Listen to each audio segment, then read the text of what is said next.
जो हमारे नक्सल भाई लोग हैं, जो अपने ही देश के हैं, अभी थोड़ा उनका रास्ता अपनी आइडियोलॉजी की वजह से, अपने हक की वजह से थोड़ा अलग हो गया है। वो लड़ रहे हैं अपने हक के लिए, आर्म्स उठा लिए हैं उन्होंने, और हमारे देश की सेना अपने देश की इंटीग्रिटी बचाने के लिए उनके साथ लड़ रही है। इसका सोल्यूशन निकलना चाहिए। ये फिल्म इसी बात की कोशिश करती है, जिसको वो लोग जोन बोलते हैं, जोनल यूनिट बनती है और जोनल के बाद फिर सेंट्रल यूनिट उनकी होती है। कई बार लैंड माइन्स लगा के उड़ा देते हैं गाड़ियों को, रात को 3 घंटे 4 घंटे सोते हैं, फिर सुबह सुबह उठ करके अपना रोल कॉल काउंट होकर के फिर निकल जाते हैं।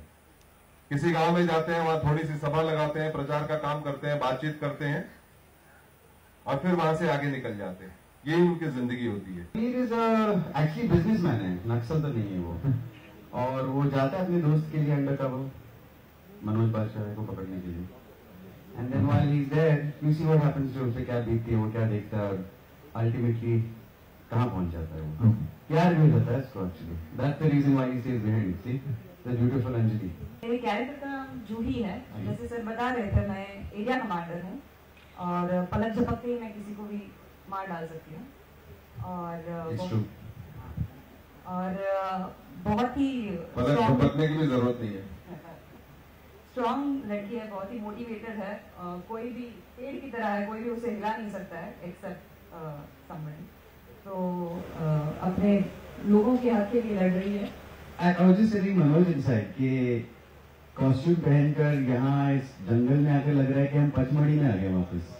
ऐसे ही ग्राउंड पर मुझे भागना पड़ा, साइकिल चलाना पड़ा। बस फर्क यही है कि वहाँ पे पत्ते बहुत थे, तो जहाँ पे भी खड्डा था वो मालूम नहीं पड़ता था खड्डा है, क्योंकि पत्तों से भरा पड़ा रहता था।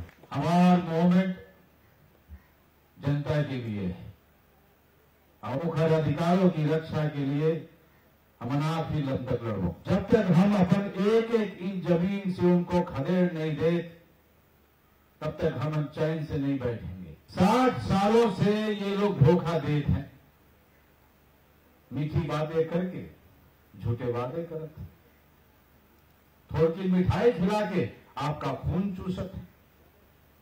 मत भूलना कॉमरेड, ये लुटेरी सरकार की पुलिस है। लाल सलाम, लाल सलाम, लाल सलाम। क्या है, शहरों में ज्यादातर लोग जो हैं उनको वहां की पहाड़ों की, गांवों की जो रियलिटी है वो कहीं ना कहीं उससे अलग है। जो एक गरीब आदमी जो अपने जमीन की लड़ाई लड़ रहा है, जो पानी पीने की लड़ाई लड़ रहा है, जो दूसरे समय क्या खाएगा उसकी लड़ाई लड़ रहा है, ये सारे मीडिया वाले या सारे शहर के लोग कहीं ना कहीं उनसे अलग हैं। इनके जो पॉलिटिकल कॉरेस्पॉन्डेंट हैं, आप उनसे पूछेंगे तो शायद वो ज्यादा जुड़े हुए हैं, उनके बीच में वो लोग ज्यादा रिसर्च करते हैं। मेरे ख्याल प्रकाश जी मैं सही कर रहा हूं। तो इसलिए जो एंटरटेनमेंट कवर करते हैं ये लोग, उन सब सारी यथार्थ से, सारी रियलिटी से अलग हैं। तो इनको ये समझना पड़ेगा कि लाल सलाम जो है वो उनका नारा है, जो लोग अपने अस्तित्व की लड़ाई लड़ रहे हैं। मैं सिर्फ ये कहना चाहूंगा कि जो स्थिति है इस देश में, जो हालात हैं, वो प्रकाश जी ने बहुत ही खूबसूरत तरीके से पेश किया है। 2 पॉइंट ऑफ व्यूज हैं, 2 दोस्तों की, दो दोस्तों पे एक कहानी है, उन दोनों के पॉइंट ऑफ व्यूज हैं। कबीर जो नक्सल की पॉइंट ऑफ व्यूज लेकर सामने बढ़ता है, जो अभी का किरदार है, और मेरा किरदार आदिल खान, जिसकी समझ ये है कि हाँ प्रॉब्लम जरूर है, सिस्टम फेल हो चुकी है, लेकिन जब सिस्टम काम नहीं कर रही है तो उसे खत्म करके किसी का फायदा नहीं, उसे रिपेयर करना चाहिए, उसे ठीक करना चाहिए। और जो भी बंदूक की नोक पर सत्ता हासिल करेगा वो फिर राज भी उसी ताकत से करेगा, ये लोगों को सोचना चाहिए। तो दैट्स आदिल खान। वो क्या हुआ कि अर्जुन रामपाल एक बहुत ही गलत खिलाड़ी है। जब इसके पहले कि हम लोग खींचते, इसने खींचना शुरू कर दिया।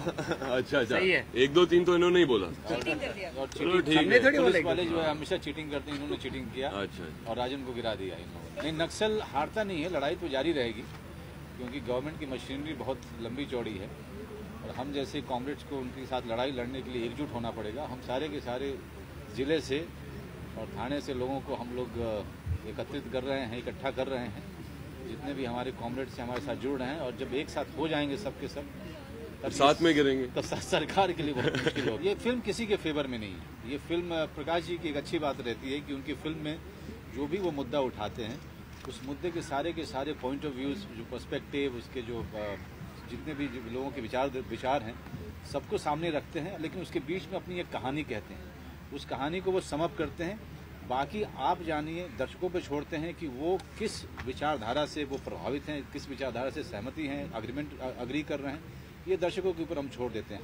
As Manoj put it just now, Prakash makes a film with two very strong point of views, and people have to then decide whose side they can take. But actually, the story is a really beautiful story about two friends. Actually, you don't have to take any side.